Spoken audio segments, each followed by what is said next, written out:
Conor McGregor, born on July 14th of 1988 in Dublin, Ireland, he grew up in the tough neighborhood of Crumlin. Conor's love for fighting began at an early age, and soon he began training in boxing, taking up the sport at just 12 years old. As he grew older, Conor started to train in other martial arts, including Taekwondo, Karate or Karate, and Brazilian Jiu-Jitsu. He was a natural talent and soon started to develop his own natural style, which he would later incorporate into his martial arts in his professional career. Despite the difficulties he faced when he was growing up, Conor always had a positive attitude, and his determination to succeed in combat sports never wavered. I'm an up-and-coming fighter, and without a doubt you will see me on the UFC in the near future, without a doubt.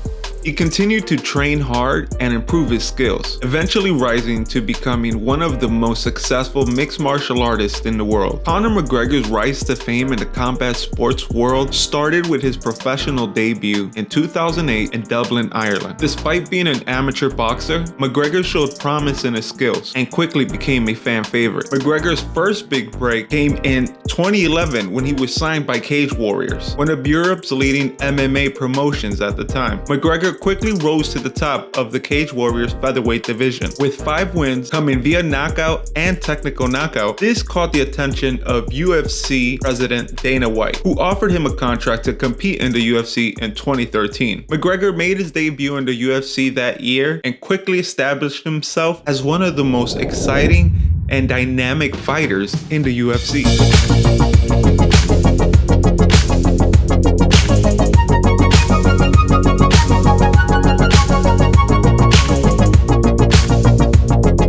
He went on to win his first 6 UFC fights, setting the stage for his first championship fight at UFC 194 against Jose Aldo in 2015.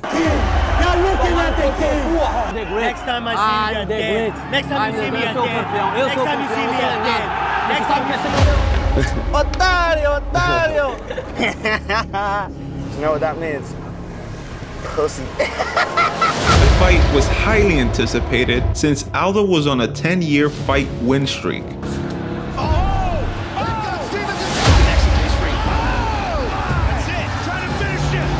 And was considered one of the best fighters in the world at the time.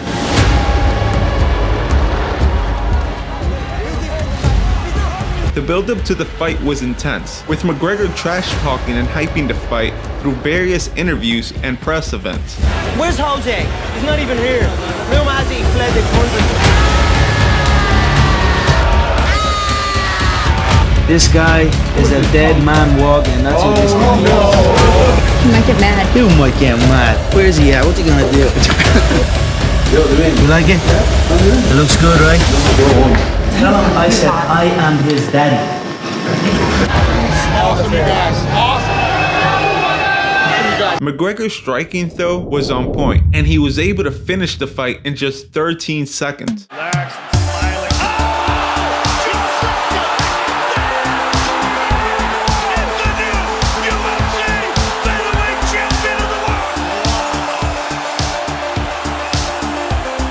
One more look at it. Boom. Left hand, out cold, hammer fist. Incredible that he connected with a punch as his brain was shutting off.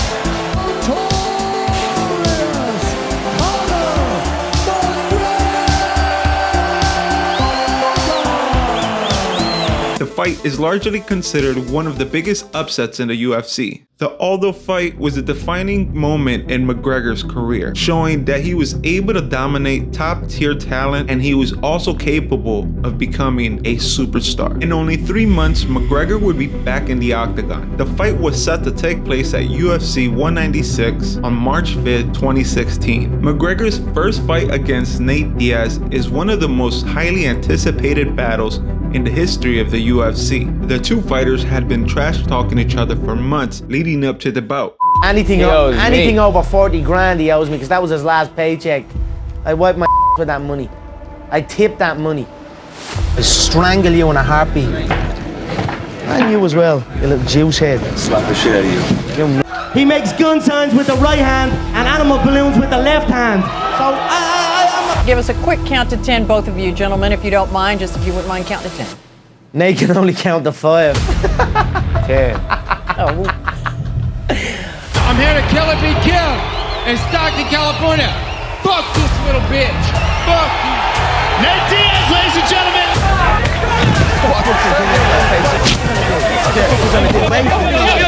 I ain't leaving. Fuck what you say, motherfucker. This man, let's see, can he fight? You know, let's See me fight. There's so bigs over the years, but now all I want is a thank you, or even a little dance. Welcome. Even a little dance. Dance for me, Nate. Dance for me, and don't look me in the eye when you dance. Get over the rules. Protect yourself at all times. Follow my instructions. Touch gloves if you wish. Let's do this. And the anticipation was palpable in the air. This was a highly anticipated fight, as McGregor was making a jump from featherweight to welterweight. Diaz had stepped in as a late replacement for Rafael dos Santos, who was unable to fight due to injury. Nate Diaz. Conor McGregor. Fight scheduled for 5-minute rounds. In the early rounds, McGregor looked strong and in control, landing heavy strikes and dominating the pace of the fight. Good left hand. Just missed. But as the rounds wore on, Diaz started to find his rhythm, and by the second round, he was landing heavy shots of his own. He tagged him with the good one there. He tagged him. He hurt him. He hurt him with that left. And he senses. He caught him again with a right hook. And another left. And again with a combination. In the end, Diaz managed to secure a rear naked chokehold, forcing McGregor to tap out and handing him his first loss in the UFC. That's it. He's got the shot. Nate Diaz. He has done it. It is all over. Nate Diaz beats Conor McGregor. Oh my goodness. In about 3 years, McGregor was becoming one of the biggest stars the sport had ever seen, so it would be no surprise that the rematch between McGregor and Diaz was poised to break records. The second fight between the two took place on August 20th of 2016 at UFC 202. The pay-per-view would go on to break records, with 1.65 million buys, breaking the pay-per-view record previously held by the first fight between the two superstars. The build-up to the fight was intense, with both fighters exchanging words on social media and press conferences. I'm still saying I'm gonna go out there and slap that big heavy bag with eyeballs around the ring, and that's it. It's the same thing. Fuck you.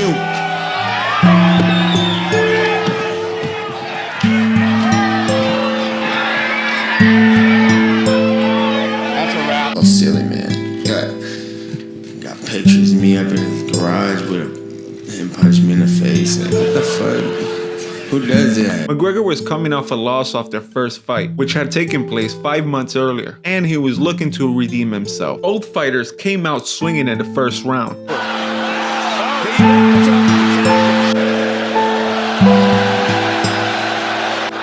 Conor with a combination. Diaz opens up. However, McGregor was able to weather the storm, and he was able to wear down Diaz. Getting right in his face. Counter. Nate is bloodied up, Mike, real bad. And he just ate another hard left hand by Conor. And eventually winning a majority decision. For the winner by majority decision, the notorious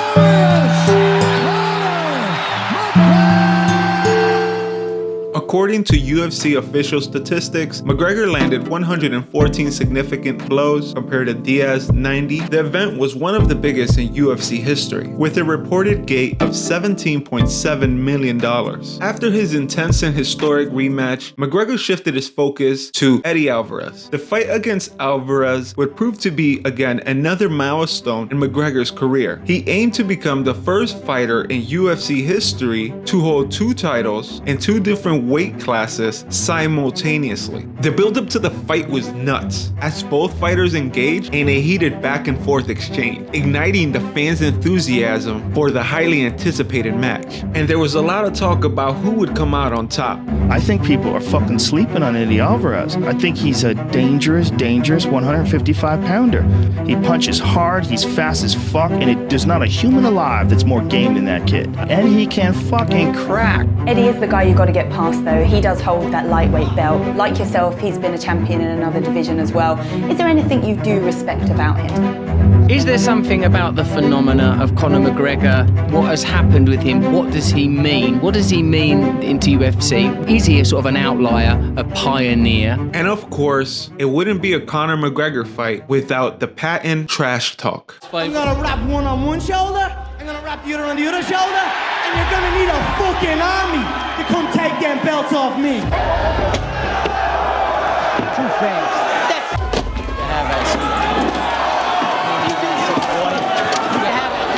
The fight itself was a back and forth battle, with both fighters landing heavy shots. McGregor's power and precision would prove to be too much for Alvarez, and in the second round, McGregor connected Alvarez with a left hand that would put down Alvarez for the count, securing McGregor's place in history as the first two-weight champion. I'd like to take this chance to apologize to absolutely nobody. The double champ does what the fuck he wants. Following his historic victory at UFC 205, Conor McGregor set his sights on the boxing world, specifically targeting one of the best boxers of all time, Floyd Mayweather. This highly anticipated battle between two of the biggest stars in combat sports was dubbed the Money Fight, and it was set to take place on August 26 of 2017. The buildup of Conor McGregor versus Floyd Mayweather was a promotional dream, as McGregor had just won his title against Eddie Alvarez and solidifying his champ status. He was riding high on confidence, and his stock in combat sports had never been higher. On the other hand, Floyd Mayweather was coming out of retirement in what was being dubbed as the biggest fight in combat sports history. The two fighters would engage in a worldwide press tour to promote the fight, and generated a lot of excitement and anticipation leading up to the fight. The buildup was a master class in promotion, and it made the world wait in anticipation for the biggest fight of the year. The fight itself was a highly competitive bout, with Mayweather using his boxing expertise to outmaneuver Conor in the early rounds. Despite putting up a valiant effort, McGregor struggled to keep up with the speed and precision of Floyd. While the result of the fight was not what McGregor fans were hoping for, the Irishman still made history by becoming the first mixed martial artist to ever challenge a professional boxer in a sanctioned fight. The event was a massive success, drawing millions of viewers and generating hundreds of millions of dollars in revenue. According to the UFC website, the fight broke records in pay-per-view sales, with 4.4 million buys. The live gate for the event was $55.4 million, making it the second largest gate in Nevada boxing history. The attendance for the fight was also a record breaker, with a reported crowd of 14,623 people in attendance. The fight, though, would fall short of conquering the record set by Mayweather versus Manny Pacquiao, but still, it was a large commercial success that will be very hard to duplicate. After taking a break from the sport, McGregor announced his comeback in 2018 and his desire to reclaim the top in the lightweight division. Came back for the love of this, to come and shut this man up. Took his shit on that bus. He didn't cower behind fucking women. The anticipation for his return was fueled by his comments of commitment and return to the sport, and fans were eagerly awaiting his next fight. When it was announced that McGregor would face the undefeated lightweight champion Khabib Nurmagomedov at UFC 229, the excitement reached a fever pitch.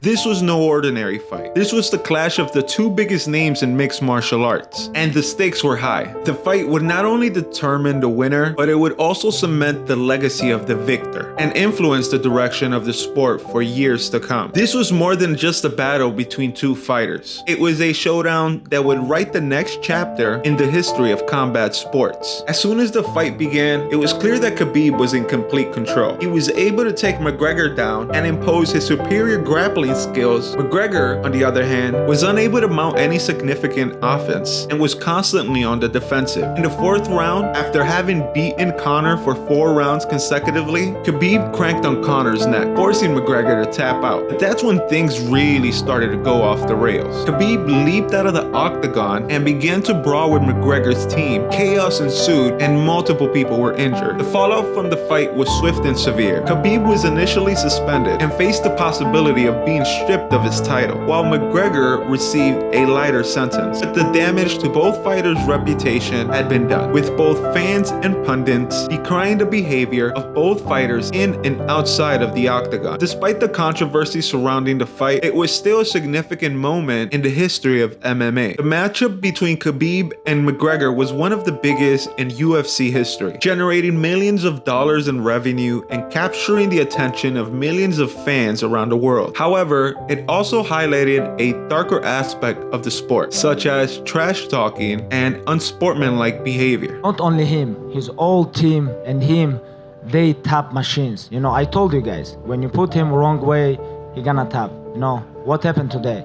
Like, they call him two-time world champion, like 2 weight classes, but today he tapped. After the Khabib fight, Conor took a hiatus to focus on other projects, which turned out to be short-lived because he would return to the sport in January of 2020. During this break, he kept himself busy with ventures, including the launch of his proper number 12 Irish whiskey brand, a fashion collection with David August, and he also made headlines for several controversial incidents, such as assaulting a man in Dublin and smashing a fan's phone in Miami. McGregor's return to the UFC was highly anticipated, as he was slated to fight Cowboy Donald Cerrone. The fight took place in Las Vegas, and McGregor won in spectacular fashion, knocking out the Cowboy in just 40 seconds, and re-established him as a top contender in the lightweight division. After the fight, McGregor once again announced his retirement, but this time it was met with skepticism from UFC fans and UFC officials alike, given his previous false retirements and all. Nevertheless, he continued to make headlines outside of the octagon, including a brief stint in professional boxing training and a public feud with UFC president Dana White. Ultimately, McGregor's retirement did not last long, as he returned to the octagon on January 2021 in a very highly anticipated rematch against Dustin the Diamond Poirier. Poirier.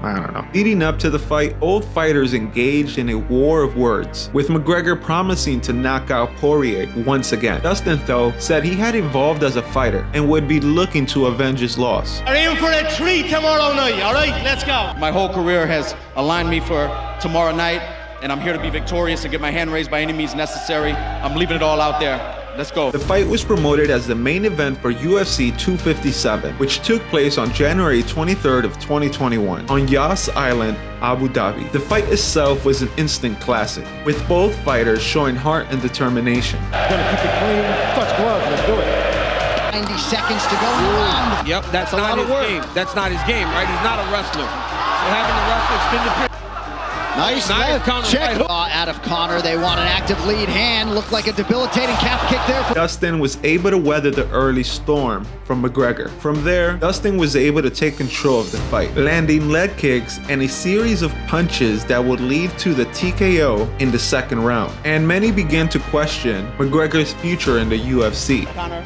took this, this result very professionally over here. He's a pro, man, and nothing but respect. We knew his timing on the counter two was some of the best in the game, but I just don't give a fuck, man. I'm here to win. Despite the loss, McGregor remained gracious in defeat and vowed to be better than ever. Fair play to Dustin. Very happy for him. Very happy that I got to compete in these times and come back my 11th UFC main event, and that's it. The build-up to the third fight between McGregor and Poirier is nothing short of spectacular. The two fighters would go again at each other on social media and at press events, with this time McGregor taking the trash talking to a whole new level, or some would say lower levels. McGregor at one point even made comments about Dustin's wife. Your wife is your husband. Joe Lee's wife. Joe Lee's wife. You little bitch of a thing. Which led to a widespread backlash from UFC fans. Meanwhile, Dustin remained composed and focused. You used to be a lot better than that, man. You know what's up. You know what's up. Like all Conor McGregor fights, the anticipation to this fight was at an all-time high. Fans and experts alike anticipating what would be an epic showdown. The stage was set, and fight fans around the world were ready for what was to come. The fight started out with both fighters throwing hard shots, with McGregor looking sharp and accurate with his striking. However, Poirier weathered the storm and was able to take over the fight. Ultimately, the fight would not go the 5 rounds, and Dustin would win via TKO KO after McGregor had injured his leg. The injury was a gruesome one, and McGregor was unable to continue fighting. At the time, he would not know it, but McGregor would ultimately be breaking his leg. The fallout from the fight was intense. Voice is in me DMs, hey baby, hit me back up, I'll chat to you later on. You're looking big, you little hoe. I'm sure you'll be back, and I'm sure you're going to want Dustin again, and I'm sure he'll oblige you. What was he saying to you directly after the fight? He was saying that he was still saying he was going to kill me and stuff. Go back and look at the video. The guy sitting on his, he was, you know. After the loss to Dustin, McGregor would undergo surgery to repair his injury, and he would be transported to the nearby hospital for medical attention, where he underwent a 3-hour-long surgery. McGregor was later discharged and was sent home to recover from the injury. Following his injury and recovery, McGregor announced he would be focusing on his recovery and return to the octagon as soon as he was medically cleared.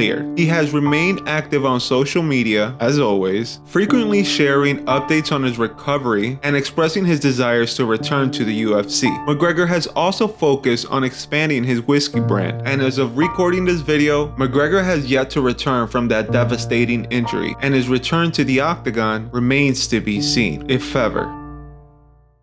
So this has been a really fun video to make. Conor McGregor, of course, is just full of highlights and has more than enough content to make a hour video. I think the UFC would be a very different sport if it wasn't for Conor McGregor. I don't think he is a GOAT, but you need skills, personality, and star power to be able to be what Conor was, because there's plenty of skills in the UFC, but there's not a lot of people who can put ass in seats, and that's just the truth. Whether you love him or hate him, whether you agree with how he acts inside or outside of the ring, there's no doubt that when it comes to Conor McGregor fights, people just love to watch the man fight, whether it's inside of the ring or outside of the ring. But I hope you guys like this.